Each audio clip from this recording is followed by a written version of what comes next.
Bonjour à tous, bienvenue sur Club Experiences, le podcast. Je suis Claude Pouliboumbogo, avocate au barreau de Poitiers, médiatrice inscrite à la Cour d'appel de Poitiers, ainsi qu'au Centre national de médiation des avocats et associée de la CELAL Club Avocat Médiateur.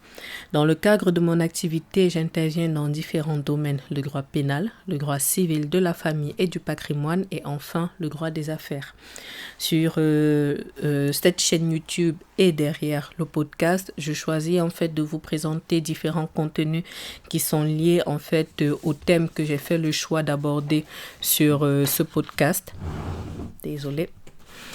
Donc, différents contenus que j'ai fait le choix d'aborder sur ce podcast, donc le droit de manière générale, l'entrepreneuriat, la mode, le lifestyle, le luxe et surtout ma foi.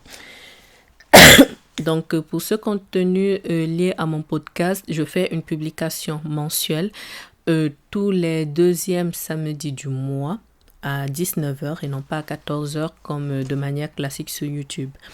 Donc, les publications se font sur différentes plateformes. Donc, il y a YouTube, il y a Apple Podcasts, Spotify et Deezer. J'avoue que pour le moment, je galère un petit peu pour que tout passe sur ces podcasts-là, mais bon, c'est ce qui est prévu à date. Les premiers épisodes de cette série en fait de podcasts me sont dédiés à moi, donc ça veut dire que je serai toute seule sur ces premiers épisodes parce que je fais le choix en fait de faire ce qu'on appelle un témoignage de foi.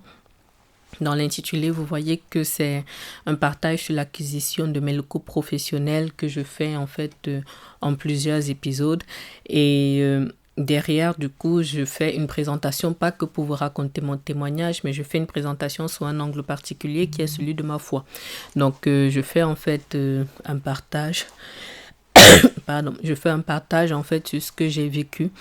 C'est ce que j'ai vécu ces dernières années dans le cadre de ce projet-là en fait que j'ai initié, donc celui de l'acquisition de mes locaux professionnels. Comme je vous disais, compte tenu de la longueur du témoignage, il y en aura pour 6 ou 7 épisodes à peu près. Et l'épisode d'aujourd'hui, du coup, s'intitule « Une violente tempête », comme vous l'aurez lu déjà dans le titre, et il portera sur l'année 2023. Alors, plusieurs disclaimers. Le premier, pour pouvoir mieux comprendre l'épisode de 3 et ceux qui vont suivre par la suite, je vous invite, si vous ne l'avez pas encore fait, à suivre les 2 premiers épisodes. Donc, il y en a eu un par mois et ils portent tous en fait l'acquisition, ils portent tous le titre acquisition des locaux professionnels, même s'il y a des sous-titres derrière. Donc, je vous invite à les suivre d'abord pour pouvoir mieux comprendre par la suite cet épisode. Deuxième disclaimer, comme je l'ai dit un peu plus tôt, dans cette série de vidéos, déjà de manière globale sur ma chaîne YouTube, je communique aussi sur ma foi, mais cette série de vidéos sur l'acquisition de mes locaux professionnels est avant tout un témoignage de foi, au-delà de ce que je présente derrière. Donc, si pour X ou Y raison, vous avez des problèmes, on va dire ça comme ça, avec la foi, si ça ne vous intéresse pas de suivre un contenu qui va certes parler de droit, qui va certes parler d'entrepreneuriat, de mon activité d'avocat, mais comme je l'ai dit plutôt sous l'angle de la foi, vous êtes naturellement libre de ne pas poursuivre ce podcast. Naturellement, je ne vous en tiendrai pas compte. C'est votre droit le plus absolu. Toutefois, si vous choisissez de rester, ça me fera plaisir, mais vous restez du coup dans le respect. Dans le respect parce que déjà de base, je ne tolère pas les comportements, les commentaires qui sont irrespectueux et je tolérerai encore moins tout comportement qui portera une quelconque atteinte à ma foi. Voilà, donc ça c'était le deuxième disclaimer. Le troisième disclaimer, cette vidéo va être, ce podcast va être particulier parce que je vais y aborder des questions de santé mentale. Désolée, j'essaye de classer mes fichiers en même temps. Voilà, je vais y aborder des questions de santé mentale. Donc si pour vous c'est un trigger, si c'est quelque chose en fait qui active des choses qui sont pas positif en vous, vous n'êtes pas obligé de suivre la suite de ce podcast parce que ça pourrait vous chambouler. Donc voilà, le contexte étant posé, je vais commencer mon histoire. Je pense que cet épisode, si je suis autour des 45-50 minutes, ça me conviendrait. S'il est trop long, je le scinderai, mais pour le moment, c'est l'année 2024 que j'ai prévu de scinder, pas forcément l'année 2023, mais je m'adapterai. Alors, l'année 2023 est une année qui est assez intense et difficile. C'est une année qui est assez intense et difficile. Comme je vous l'ai indiqué à la fin du précédent épisode, l'année 2022, en fait, sur la fin de l'année 2022 et le début de l'année 2023, je vais vivre en fait une série d'événements qui vont être de gros chocs émotionnels pour moi. Donc, ça va être à titre personnel, dans ma vie de couple, dans ma vie de famille, un peu à titre professionnel, à titre familial aussi, que ce soit au Cameroun ou ici. Mais sur le coup, en fait, je ne vais pas m'en rendre compte parce que je suis dans le feu de l'action, en fait. C'est-à-dire qu'un problème se présente, une crise se présente, il faut la gérer. Je ne sais pas moi, si vous avez un parent qui est malade, la priorité, c'est de gérer la situation, non pas de se complaindre. Donc, en fait, j'enchaîne, en fait, sur un certain nombre de choses et je ne me rends pas compte, en fait, que après je vais sombrer. Donc, il y a ça, comme je vous dis, il y a cette série d'événements-là. Donc, je commence l'année relativement fatiguée psychologiquement, mais il faut tenir. Dans le même temps, sur Club Avocat Médiateur, il y a certains nouveaux challenges, on va dire ça comme ça, qui avaient commencé à se présenter en 2022 et qui vont se poursuivre en 2023, c'est-à-dire mon équipe a brusquement grossi. Donc, je rentre un peu plus dans mon rôle de manager.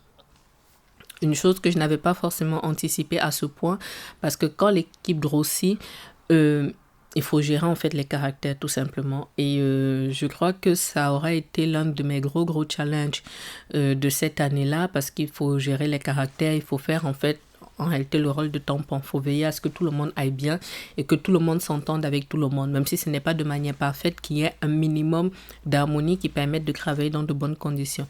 Il y a ça qui va être lourd. Il va y avoir le fait du coup de gérer les embauches et tout le reste. Il va falloir gérer tout l'administratif avec l'ouverture du 3e cabinet, les démarches, finances publiques et tout le reste. Il va falloir gérer tout ça. Il va falloir gérer l'accroissement massif d'activités, puisque j'essayais de rencontrer les clients. Dans le même temps, j'avais beaucoup de routes que je faisais, le temps que je passais en fait à gérer les uns et les autres. Donc en réalité, je me retrouve en fait très rapidement en train de travailler en 7/7. Et ça, c'est quelque chose qui va vraiment beaucoup me fatiguer parce que je sacrifie beaucoup de ma vie personnelle, que ce soit la vie familiale ou alors les loisirs. Je pousse mon corps au maximum et psychologiquement, en fait, ça ne suit pas nécessairement. Sur la partie du projet, du coup, j'ai de gros revers parce que sur la partie Club Avocat, certes, il y a un accroissement d'activité. Il y a certes du chiffre qui rentre, mais ça ne matche pas les charges. Donc, je suis dans un mood où je me dis, il faut maintenir l'effort. Mais en attendant, ça me fragilise par rapport aux autres choses que je dois faire. Dans le précédent épisode, je vous disais que j'ai pu faire la réservation des terrains.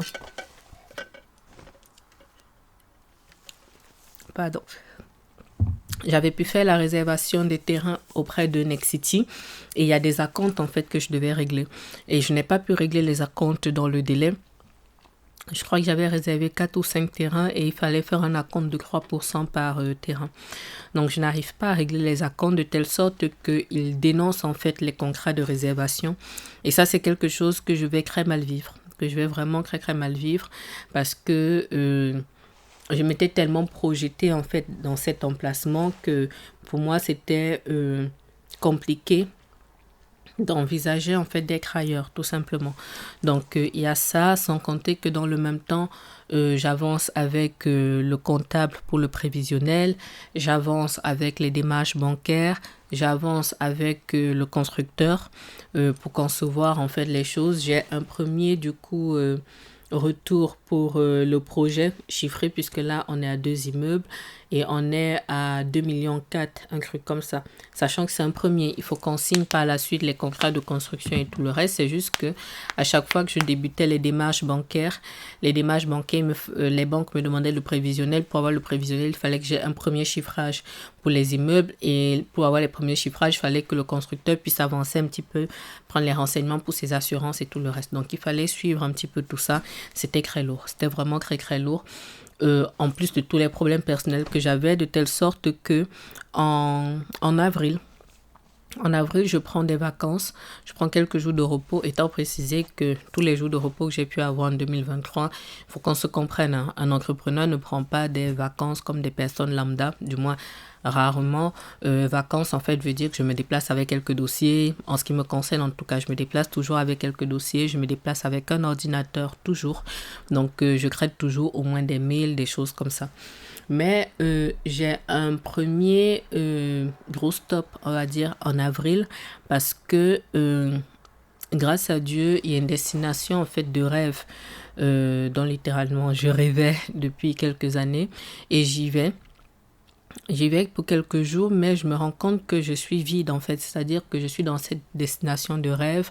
Je suis littéralement dans un palace. Et quiconque me connaît sait que destination de rêve, soleil plus luxe, chez moi, c'est déjà une bonne partie du combo gagnant pour que je sois bien. Mais je me rends compte en fait que je suis vide.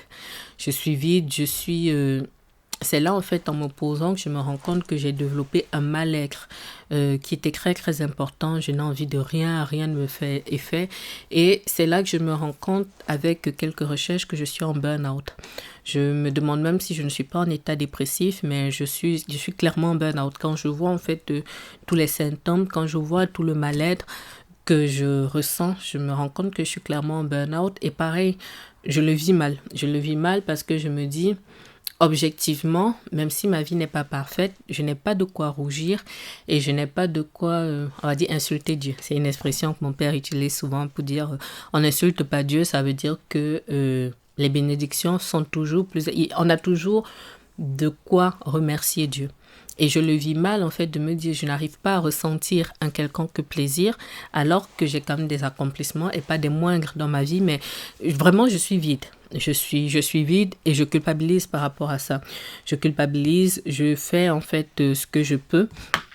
Je fais ce que je peux. Je vais juste barrer en fait. Vous voyez, j'ai noté toutes mes idées là et là. Comme ça, je vais barrer en fait au fur et à mesure ce que je dis parce qu'il y a beaucoup de choses en fait à dire sur cette année. Pardon, il y a beaucoup de choses à dire sur cette année et ça a été important pour moi de coucher un petit peu les choses pour être sûr de ne rien louper. Donc, comme je disais, je suis en burn-out. Je le vis mal parce que quand je compte mes bénédictions, il y a clairement quand même beaucoup plus de bénédictions que de points négatifs, mais je ne comprends pas pourquoi je vais si mal. À ce moment-là, même je vais tellement mal que j'ai envie d'arrêter la profession d'avocat. Pourtant, et ça c'est un indicateur fort pour moi parce que quiconque me connaît sait que l'un de mes grands rêves de ma vie, ça aurait été d'être avocat. Je me souviens que quand j'avais raté l'examen d'entrée en école d'avocat pour la première fois, il y a des personnes qui n'y croyaient pas en fait, tellement ça m'habitait littéralement avoir cet examen. C'était tellement un goal pour moi que quand je ne l'ai pas eu la première fois, les gens ne l'ont pas cru, tout simplement. Je disais que c'était impossible que je ne l'ai pas, donc je l'ai eu la deuxième fois, mais le fait de me retrouver à ce moment-là, à ne plus avoir envie de rien, à avoir envie d'arrêter la profession, et en réalité, ça va m'arriver 3 fois dans l'année, où genre je décide vraiment d'arrêter, je commence à réfléchir à comment je vais me retourner si j'arrête.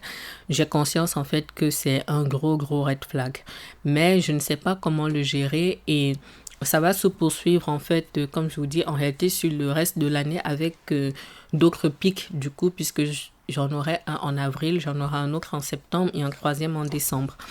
Quand je reviens du coup de mes vacances, on va dire ça comme ça, même si j'ai bossé quand même un peu, soyons honnêtes, je suis quand même partie loin, un endroit paradisiaque, je me suis quand même aéré l'esprit, donc ça m'a aidé, ça m'a permis en fait de reprendre le souffle, un peu de souffle, de telle sorte que quand je reviens de là, je commence à me dire je vais chercher de l'aide.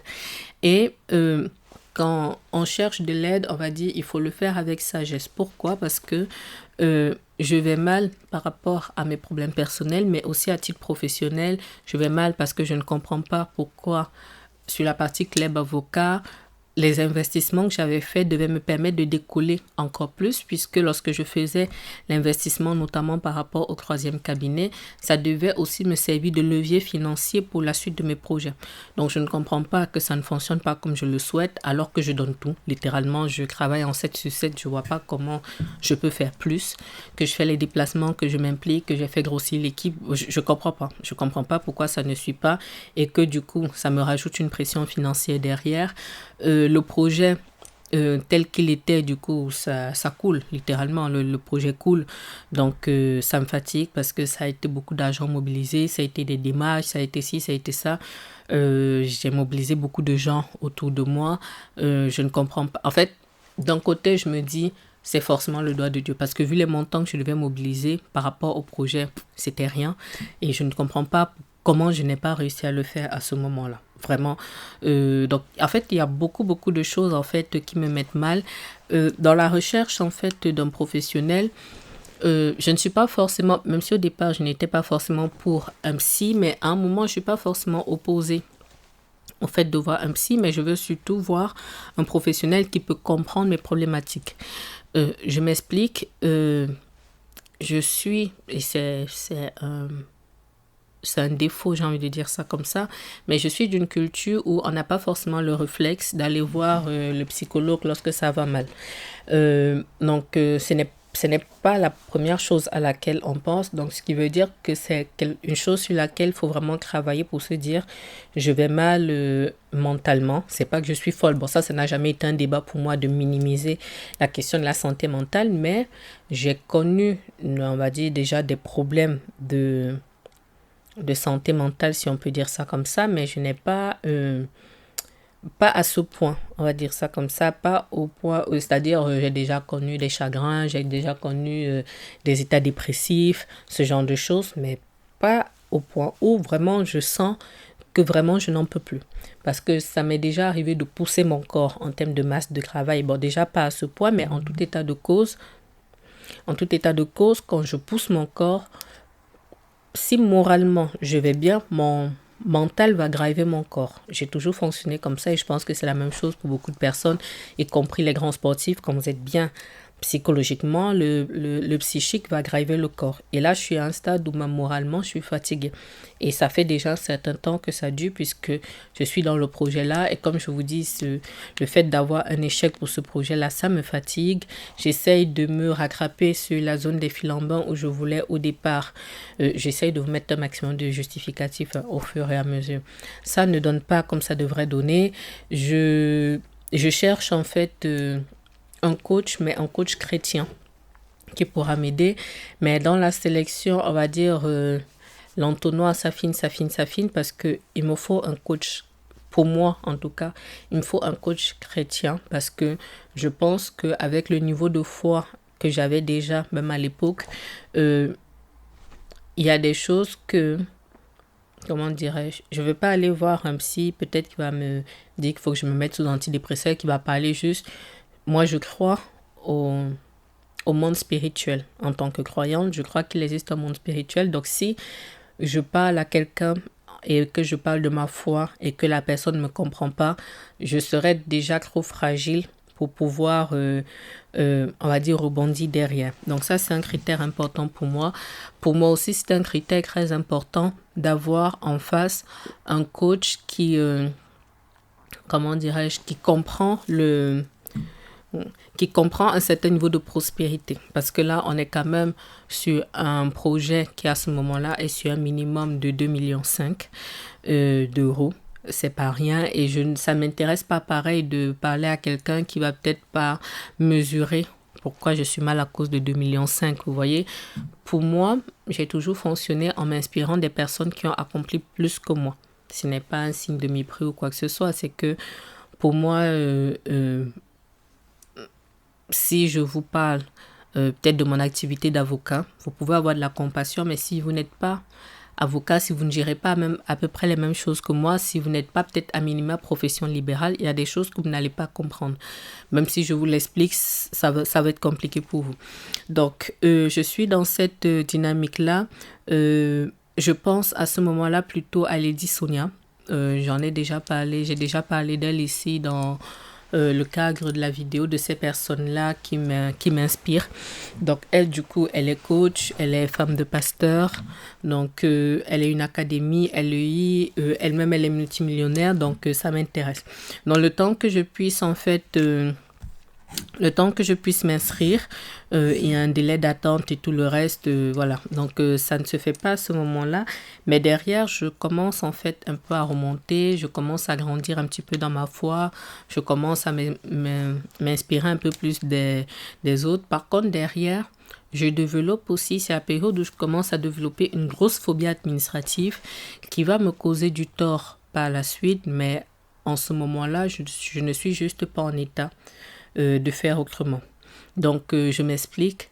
Il faut savoir en fait que il y a quelques années, il y avait eu une actualité ici par rapport à un ministre qui avait, je crois, qui avait été accusé de détournement de fonds publics, un truc comme ça, qui avait d'ailleurs été condamné, qui avait été reconnu coupable. Si vous faites une recherche, je ne vais pas dire son nom ici, mais si vous faites une petite recherche, vous allez trouver. Et c'était même à la suite de son scandale qu'il y avait eu la création du parquet national financier pour se pencher en fait sur ce type de questions. Toujours est-il que dans la ligne de défense qu'il avait eue, il avait notamment évoqué ce qu'on appelle la phobie administrative. Et je sais en fait que comment dirais-je, que les gens s'étaient pas mal moqués de lui lorsqu'il avait évoqué ça. Et avant cette affaire-là, je ne savais même pas que ça existait. Toujours est-il que c'est lorsque moi, je commence à en souffrir que je réalise en fait que la phobie administrative existe vraiment et que c'est quelque chose de réel. C'est quelque chose de réel parce que je vais me retrouver là pour que vous ayez un petit peu le contexte. Gardez bien à l'esprit que moi, j'ai, on va dire, ma boîte aux lettres au palais de justice. Donc, ma case, ce qu'on appelle la case palais, c'est une case en fait que chaque avocat a au palais de justice, pardon, dans la salle des avocats, où lorsque les juridictions peuvent déposer des courriers, les confrères, les huissiers, les commissaires de justice, l'ordre des avocats, ainsi de suite. Donc, qui est relevé tout le temps. Donc, il y a la case palais. J'ai 2 boîtes mail à titre personnel, à titre professionnel, une boîte mail à titre personnel. Il y a 3 boîtes postales. Donc, mon siège à Chasseneuil à l'époque, mon cabinet de Vivonne, mon cabinet de Coué, et à ces 3-là, juste, je n'en peux plus. Plus ma boîte postale, forcément, à mon domicile, je suis débordée. Donc je n'ouvre plus nécessairement tous les courriers. Et aussi la partie créancier, parce que forcément, il y a des charges qui s'accumulent, je n'arrive pas à faire face à tout. À chaque fois, je me dis, je vais trouver mon équilibre, mais je n'y arrive pas. Vraiment, je suis débordée et je n'arrive plus, c'est-à-dire les courriers, avec tout en tête Marianne, dans tout ce qui est état, on va dire ça. Vraiment, je n'arrive plus. Ça me fait des crises d'angoisse, sans compter naturellement qu'il faut traiter tout ce qui est... il faut gérer le téléphone, même si je partage avec mes secrétaires, on va dire, je suis la tête pensante, si on peut dire ça comme ça. Donc, même si c'est ma secrétaire qui décroche, à un moment, elle va me rendre compte, il faut rappeler un client, bref. Je développe une phobie administrative, juste, je n'y arrive plus. Et il y a ce projet-là massif qu'il faut gérer. Et comme je disais, il coule. Je ne vois pas comment le rattraper. Je suis sous pression, je suis exténuée. Vraiment, je suis exténuée. Je n'y arrive plus. Par la suite, sur cette phobie administrative, on trouvera une solution avec une de mes secrétaires. C'est qu'elle ouvrira en fait... une partie des courriers pour que ce soit quand même un petit peu classé et de telle sorte que lorsque j'aurai la force de me relever, que je puisse en fait au moins y accéder, mais ça va quand même durer quelques longs mois. Et pareil, vous allez vous en rendre compte lorsque je vais parler de l'année 2024, ça va me causer préjudice aussi. Je suis obligée de boire lentement parce que cette Stanley, je mets plein de trucs dedans, mais elle me garde la boisson vraiment très chaude. Donc, bref. Voilà, comme je vous disais, je suis débordée. En fait, l'année est intense. L'année est vraiment très, très intense. c'est passionnant, certes, mais c'est intense, surtout que, en réalité, c'est un échec. Parce que autant 2022 aurait été intense, mais il y a eu des accomplissements. Lorsqu'il y a des accomplissements, vous ne le sentez pas pareil. Vous ne le sentez pas pareil. Donc, voilà la situation en juillet. Donc, quand je reviens de vacances, on m'a dit, mais je remonte un petit peu, je me bats, j'essaye de mettre des choses en place. Pareil, je resature assez rapidement et tout. Juillet, j'ai une série d'événements d'impératifs, en fait, au Cameroun. Donc, je vais partir, en fait, et en réalité, je vais partir un mois. Je vais partir un mois, pareil, je vais travailler à distance, mais je vais couper en fait pendant un mois et ça va me permettre de poser les choses. Je ne vais pas forcément énormément me reposer parce que je trouve que les vacances en famille, quand je dis en famille, c'est dans la grande famille. Ceux qui sont de culture africaine comprendront. Les vacances en fait dans la grande famille ne sont pas... vous ne vous reposez pas forcément parce qu'il y a beaucoup de monde à voir. Voilà, et puis surtout qu'il y a beaucoup d'enfants autour de vous. Bref, vous ne vous reposez pas. J'essayais déjà à peine de travailler, soit très tôt le matin, soit tard le soir. Et puis on échangeait avec mon personnel par mail et par WhatsApp, mais c'est compliqué. Mais l'avantage, en fait, c'est que ça me permet de couper. Ça me permet de couper, ça me permet de m'aérer l'esprit et ça me permet de poser les choses parce que le deuxième moment en fait où je veux tout arrêter, au moment où je pars au Cameroun, je suis dans un état, je me dis non, il faut que j'arrête tout parce que je ne peux pas y arriver. Je suis débordée et je n'ai pas l'impression que ça bouge de manière significative.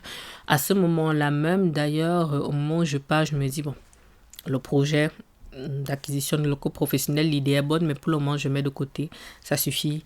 Je n'ai plus de projet. Je n'ai rien. Donc, on arrête tout. Vraiment, on arrête tout. Mais ce voyage-là m'aura permis de faire une introspection, de me demander, bon, qu'est-ce qui me pose problème? C'est-à-dire, comment j'en suis arrivée là? Je ne vais pas vous donner toutes les raisons ici parce qu'il y a des raisons personnelles, il y a des raisons professionnelles. Toujours est-il qu'à la fin de l'été, je décide en fait de poser les choses, de prendre certaines résolutions pour mieux m'organiser, pour mieux repartir. Je décide de mettre le projet d'acquisition des locaux professionnels de côté, peu importe la forme, ça va repartir après, mais en tout cas à ce moment-là, je décide de mettre le projet d'acquisition des locaux professionnels de côté. Je décide de me réorganiser par rapport au travail et je décide notamment de me séparer de ma collaboratrice. Je ne vais pas le faire à ce moment-là, mais je vais le regretter, surtout en 2024. J'en reparlerai, mais je décide ça. Et à son niveau, en fait, il y avait des dettes à solder. Ça faisait aussi partie des choses que je vivais assez mal parce qu'il y avait des dettes à solder. Donc, je décide, en fait, de faire d'elle l'une de mes priorités absolues à partir de la rentrée pour solder ces dettes. Et après, on arrête tout, c'est bon. Et je vois comment je vais me réorganiser et tout le reste. Par rapport à ma foi à ce moment-là, ok. Par rapport à ma foi en ce moment-là, en avril, je recommence. C'est le moment où en fait où on inaugure la cité royale à Impact Centre Chrétien. Symboliquement, ça me booste. Ça me booste parce que je me dis bon, c'est un renouveau. Je commence en fait, j'intègre en fait ICC en ligne. Pas en église physique, ICC en ligne. J'ai la volonté de me dire, je vais me déplacer dans une église physique. Je me renseigne à ce moment-là sur ICC Poitiers parce que moi, j'étais plus attachée du coup à ICC à l'époque Boissy-Léger. Ensuite, ça a des... Boissy-Saint-Léger, pardon, je crois. Et ensuite, ils ont déménagé à Croissy-Beaubourg, du coup, la cité royale. Je me renseigne sur ICC Poitiers. Le peu de retours que je peux avoir, honnêtement, ne m'encourage pas énormément. Il faut savoir que sur le plan de la foi, moi, je suis catholique de base. Donc, j'ai toujours été chrétienne, mais je suis de base catholique. Et jusqu'on va dire la période début du Covid 2019-2020, pardon, j'avais toujours été catholique et après, en 2019 à peu près, j'ai commencé en fait à écouter, on va dire, les contenus évangéliques et c'est là que j'ai commencé à me repositionner par rapport à ma foi. Donc, ce n'est naturellement pas un jugement par rapport aux catholiques, ça n'a rien à voir. C'est juste un choix personnel que je fais à ce moment-là et j'écoute beaucoup, du coup, ICC, l'apôtre Ivan Castanou, Vase d'honneur, l'apôtre Mohamed Sanogo et Compassion. le pasteur Marcelo Tonassi. Donc, ce sont des contenus qui me parlent le plus, la manière de prier me convient plus. Donc, à partir du moment où on inaugure en fait la Cité Royale, je commence en fait à me connecter un peu plus. Je le faisais déjà un petit peu avant, mais là, je commence vraiment à être régulière en ligne, vraiment tous les dimanches. Je commence en fait à avancer dans le paiement de mes dîmes, de mes offrandes. Je commence en fait à me ranger un petit peu sur la partie de la foi. Il y a une chose qui va me marquer dans le courant de l'été 2023, c'est que il y a ce qu'on appelle la semaine royale. Je voulais y assister, mais du coup, je n'ai pas pu parce que je suis partie au Cameroun durant ce mois-là. Et la Cité Royale, en fait, si je trouve une affiche, je vous la mettrai là. La Cité Royale, la semaine royale, pardon, c'est une semaine au cours de laquelle, à la Cité Royale, du coup, cette fois-ci, il y a une série d'enseignements avec différents prédicateurs, puis des ateliers, des ci, des ça. Donc, ça m'intéresse beaucoup parce qu'il y a littéralement, on va dire, des généraux de Dieu qui se retrouvent là et puis on a des enseignements puissants et tout. Donc moi, ça m'intéressait pour vraiment booster ma foi. Je n'ai pas pu y aller, mais j'ai suivi en ligne. Et je sais en fait qu'il y a un enseignement du pasteur Marcelo qui m'a challengé à ce moment-là, même si ça n'a pas donné suite. Vous comprendrez mieux lorsque je vous parlerai de l'année 2024, mais je pose ça déjà là pour que vous puissiez voir. Donc, ce qu'il dit en fait à un moment, c'est que oui, c'est bien ces personnes-là qui se disent croyantes et qui disent qu'elles prient en ligne. Pour dire, venez à l'église, venez à la maison de Dieu. La maison de Dieu, ce n'est pas en ligne. Pendant la période de Covid, il y avait cette excuse de se dire, voilà, à cause des confinements, à cause des confinements, à cause du risque de la maladie et tous les gens ne sortaient pas, mais que maintenant il faut venir. Ce n'est pas parfait, parfois, comme dans toute famille, même dans votre famille biologique, il peut parfois y avoir des problèmes, c'est comme ça dans la maison. Mais venez dans la maison de Dieu, investissez-vous dans la maison de Dieu. Donc à ce moment-là, je l'entends, mais je me dis bof, bof, bof. Je me dis, je vais continuer à suivre en ligne et puis par contre, comme je vous disais, j'ai par contre avancé sur la partie des dîmes et des offrandes où j'étais beaucoup plus régulière. Voilà. J'essaie vraiment d'implémenter tout ça. Quand je reviens du coup en septembre, je décide de repartir. Je donne la priorité, comme je disais, au remboursement de mes dettes parce que je me dis que si je me remets à plat, je pourrais en fait restructurer mon entreprise, me réorganiser, retrouver un équilibre. Vie perso, vie pro, pardon.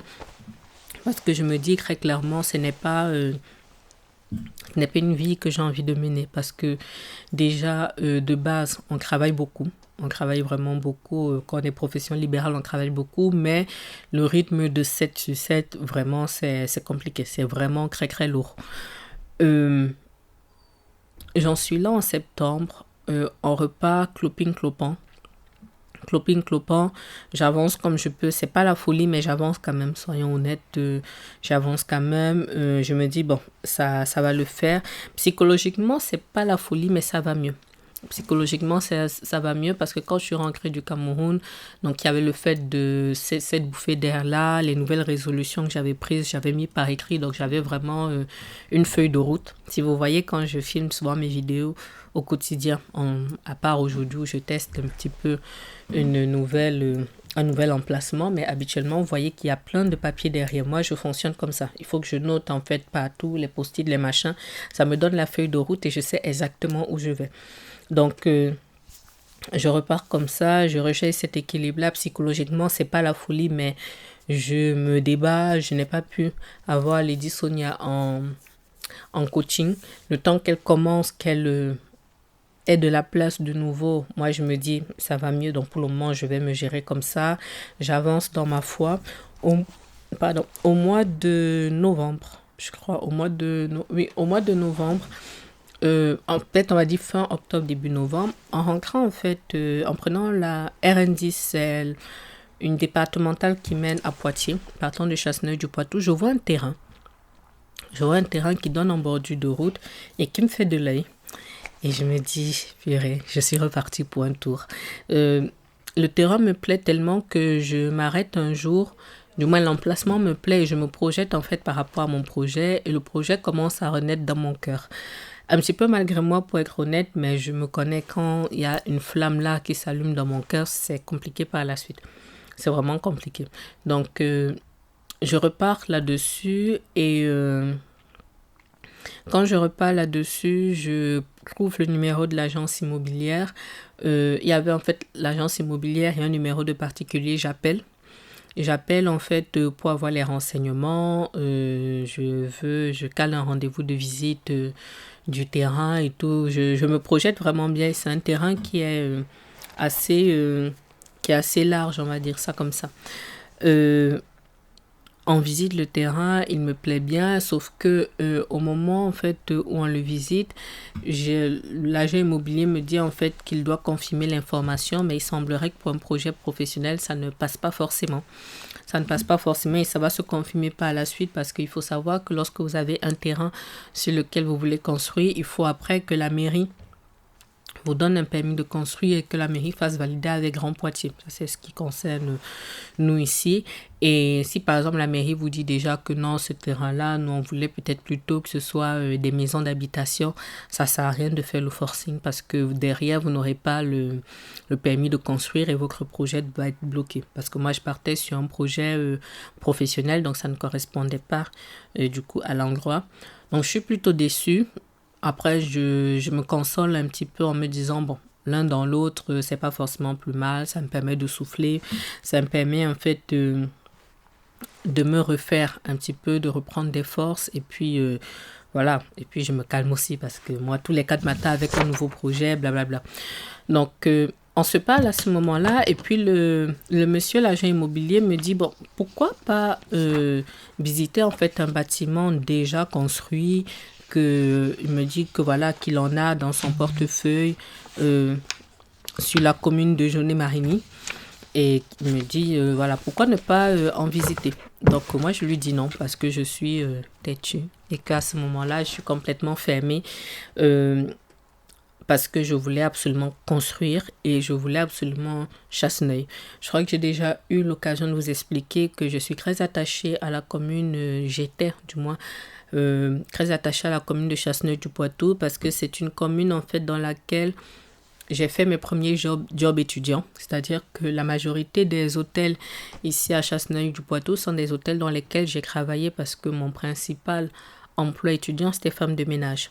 Donc j'ai beaucoup travaillé dans les hôtels là parce que à Chasseneuil du Poitou il y a le Futuroscope. Donc et maintenant il y a beaucoup de trucs, il y a l'Arena et tout le reste, mais en tout cas il y a le Futuroscope de telle sorte qu'autour, il y a un parc hôtelier qui est quand même important. Donc, il y a un roulement lorsqu'il y a les vacances scolaires et tout le reste. Donc, moi, je travaillais là en tant que femme de ménage. Donc, je sais comment j'ai galéré. Je prenais les bus pour venir quand il n'y avait pas les bus et tout avant que je n'aie ma première voiture. Et j'ai aussi travaillé toujours dans la zone de Chasseneuil-du-Poitou. J'ai travaillé en centre d'appel. J'ai travaillé à Matisse, qui est un centre d'appel ici et qui a 2 sites. Donc, j'ai travaillé sur les 2 sites à différents moments. Au moment où j'avais l'examen d'entrée en école d'avocat, je travaillais en centre d'appel. Et c'est pour ça aussi que symboliquement, quand j'ai pu poser ma plaque et domicilier le siège de mon entreprise, quand je l'ai immatriculé plus tard à Chasseneuil-du-Poitou, pour moi, ça avait une symbolique particulière de me dire que dans cette commune où j'ai connu, on va dire, les moments les plus bas, à titre professionnel, c'est aussi dans cette commune que le Seigneur m'a élevé.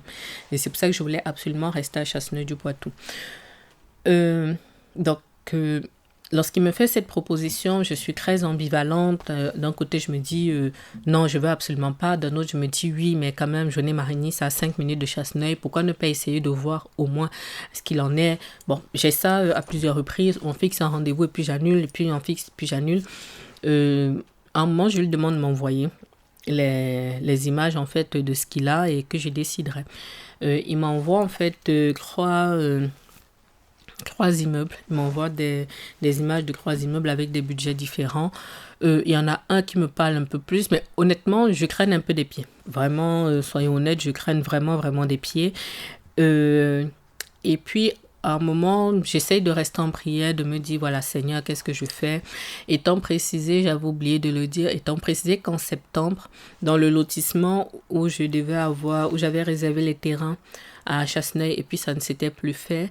Dans ce lotissement-là, en septembre, le constructeur me dit qu'il y a des terrains qu'ils ont remis en vente là qui pour X ou Y raison ne s'étaient pas vendus avant. Peut-être je peux me repositionner et tout le reste.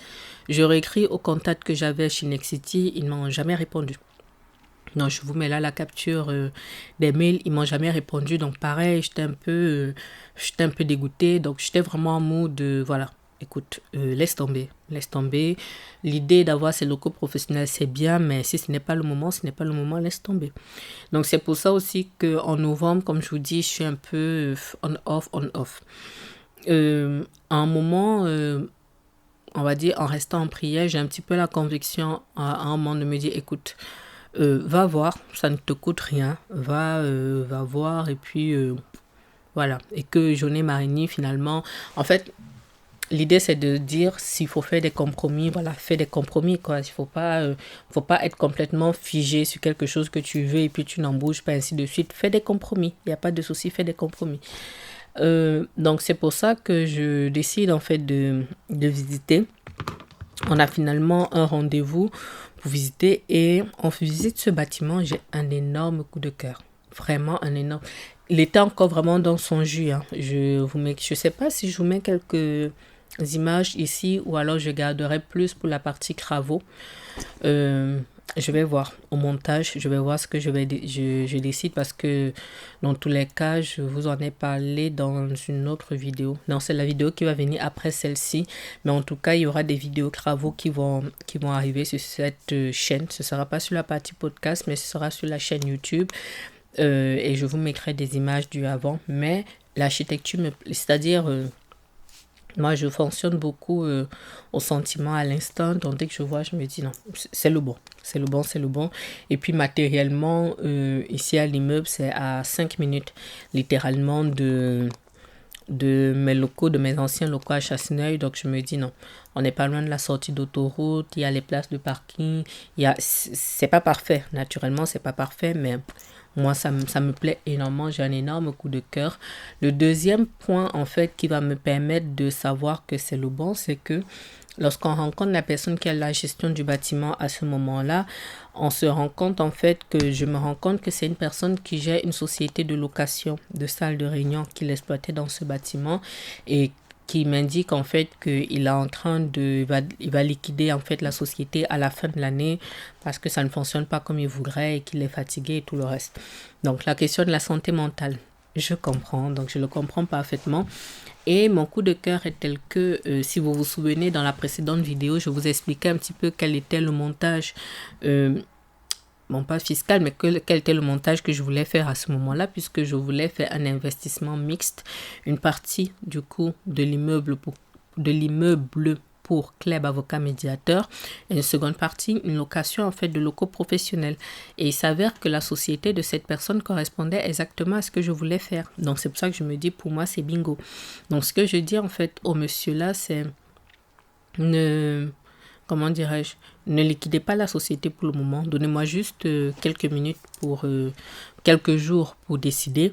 Soyons très honnêtes, au fond de moi, j'avais déjà décidé. Ça fait comme quand j'ai décidé d'ouvrir le troisième cabinet, de racheter la clientèle.